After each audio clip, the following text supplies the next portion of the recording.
When the person who betrayed you looks you in the eyes with a rehearsed steadiness and says, in a voice tinged with apparent remorse, "I've realized my mistake, I've changed," a part of you, the part exhausted by pain clinging to any fragment of hope, desperately wants to believe them. Not because the evidence is convincing, but because a weary heart longs for an end to this inner bleeding and wants to believe that I fashion.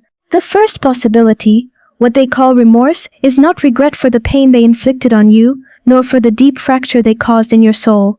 It is sorrow over what they themselves have lost. They lost the privileges they once took for granted, your presence, your emotional support, the stability of the relationship, and perhaps even their image in the eyes of others. The betrayal was merely an isolated incident, not a reflection of something deeply broken. Yet behind these words, in most cases, there is no real transformation, only one of two hidden possibilities, both far removed from the true meaning of change. In this case, the regret is directed inward, not toward you, and the longing is for lost comfort, not broken trust. They are not mourning your wound, they are missing the position from which they fell. The second possibility, what appears to be change, is nothing more than a temporary adaptation to danger.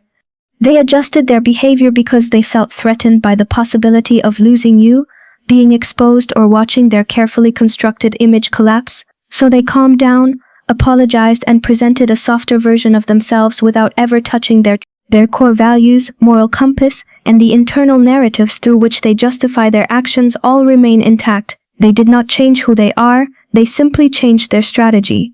The difficult truth to accept is that real change after betrayal is not a moment, not a promise, and not tears. It is a harsh, lengthy, and painful process.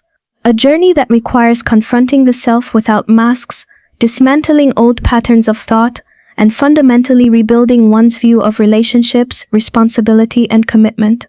Such change is not measured by words, but by time, consistency, and the ability to bear the cost of transformation without expecting immediate reward. Without this radical inner shift in one's worldview, phrases like "it will never happen again" remain nothing more than hollow sounds, pleasant to hear yet fragile at the very first real test. For change that does not exhaust its owner, does not reshape their awareness, and does not shake their old convictions, is not change at all, it is merely a temporary truce with the truth.